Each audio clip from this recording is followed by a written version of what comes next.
Monarque, roi, couronne, palais. Autant de mots qui suscitent des images et évoquent des mystères. Qu'est-ce donc que le métier de roi? Et qui est Hassan II? En général, je commence ma journée assez tôt, à partir de 9h15, 9h30. Je commence à travailler pendant mon petit déjeuner. Et par la suite, vers les 10h30, je prends un exercice physique quelconque. Quand je peux monter à cheval, je monte à cheval. Quand je ne peux pas, je joue au golf.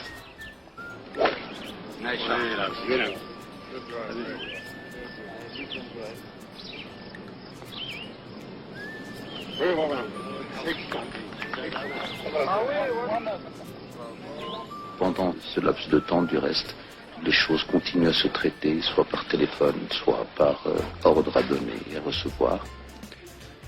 Je déjeune en général entre 1h30 et 2h, la plupart du temps avec quelques ministres.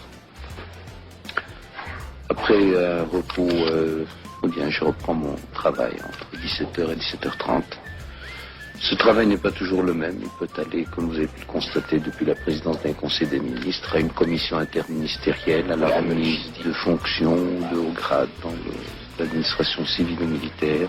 Il se peut aussi que je reçoive des gouverneurs ou d'autres fonctionnaires. Et puis, à partir de 7h30, je rentre chez moi, toujours avec énormément de courriers à signer, des avis à donner, des orientations, des directives. Et ça ne s'arrête pas.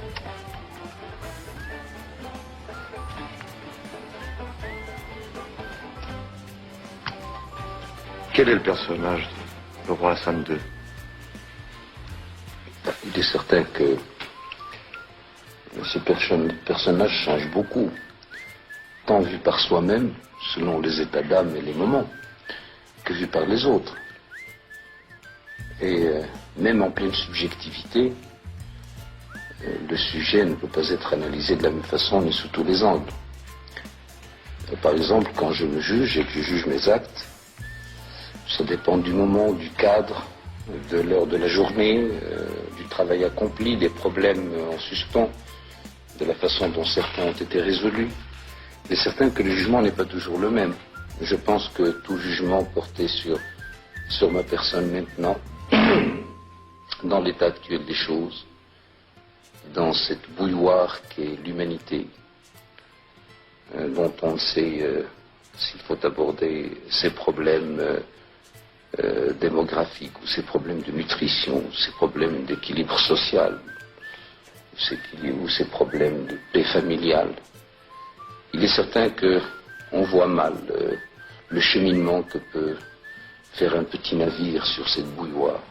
Mais l'humanité ne peut pas permettre, dans cette deuxième moitié du XXe siècle, de porter un jugement quasiment définitif sur un responsable à l'échelon étatique. Très tôt, tant à l'extérieur qu'à l'intérieur du royaume, Hassan II doit affronter les risques du métier. La frontière entre l'Algérie indépendante et le Maroc demeure incertaine. Elle est à l'origine de la guerre des Sables qui, en 1963, les opposera dans la région du Tindouf, près des marches sahariennes.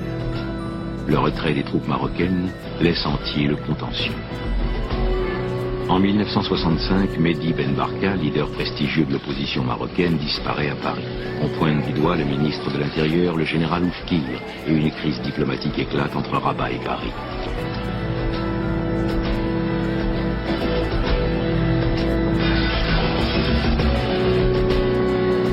Des épisodes shakespeariens secouent la monarchie en 1971-72.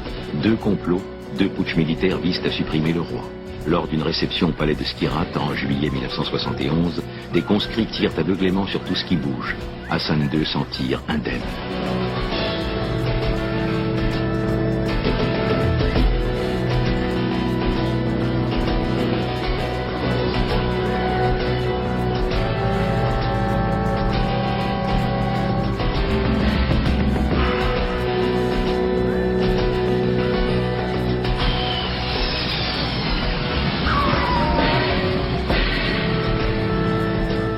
Le scénario reprend en 1972, alors que le Boeing du roi est pris en chasse par l'aviation militaire. Mitraillé, le Boeing arrivera à se poser à Rabat, où Hassan II découvre avec stupéfaction que le comploteur n'est autre que son homme de confiance, le général Oufkir, qu'on retrouvera mort.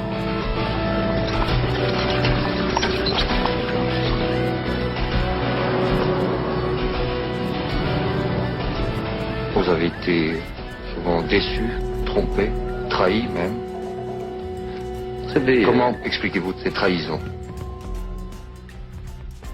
vous savez, il est déjà tellement difficile d'expliquer ce qui se passe en soi qu'il serait prétentieux de décrire ce qui peut se passer dans l'esprit d'autres personnes, d'autant qu'il y a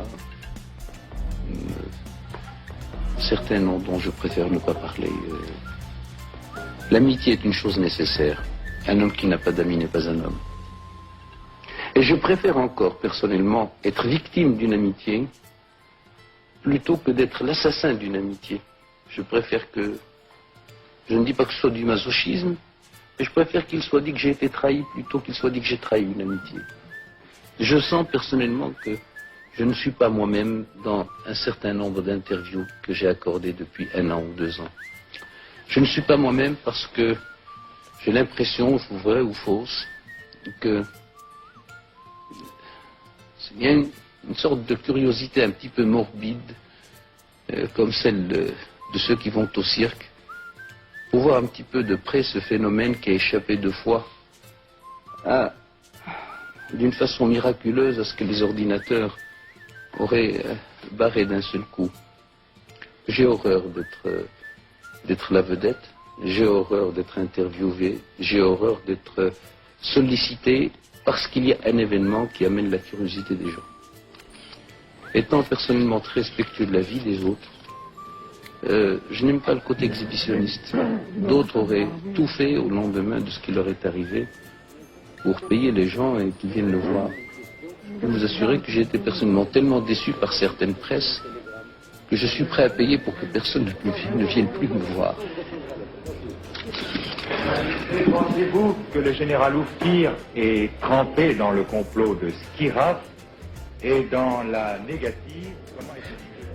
Mais d'une façon générale, je peux vous dire une chose, c'est que tout le monde, toute la presse française s'est posé la question. Comment est mort Oufkir? Pourquoi est mort Oufkir?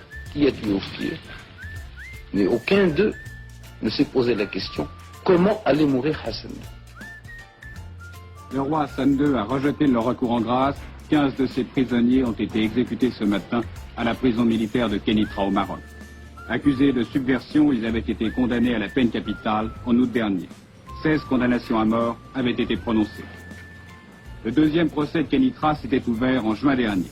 Contrairement au procès relatif à l'affaire de Skirat ou au mitraillage du Boeing du roi Hassan II en août 1972, les 159 inculpés n'étaient pas des militaires, mais surtout des intellectuels et des paysans. On ne leur reprochait pas un acte précis, mais plutôt la flambée d'agitation qui avait traversé le Maroc 3 mois auparavant. Vous êtes partisan d'être toujours au milieu de votre peuple? Vous savez, ce contact constant, cette sensation de n'être qu'un, c'est la seule raison parfois, au milieu des grandes tempêtes et des injustices, c'est certainement la seule et unique raison qui fait que l'on veut encore rester là où on est. S'il n'y avait pas cela, j'estime que tout homme peut vivre n'importe où, n'importe comment. Donc je ne me sens pas condamné, de par mes habitudes ou de par mes goûts, à vivre comme je vis. Je pourrais parfaitement vivre autrement. Mais ce qui me maintient là où je suis, c'est parce que je sens que je suis utile à mon peuple.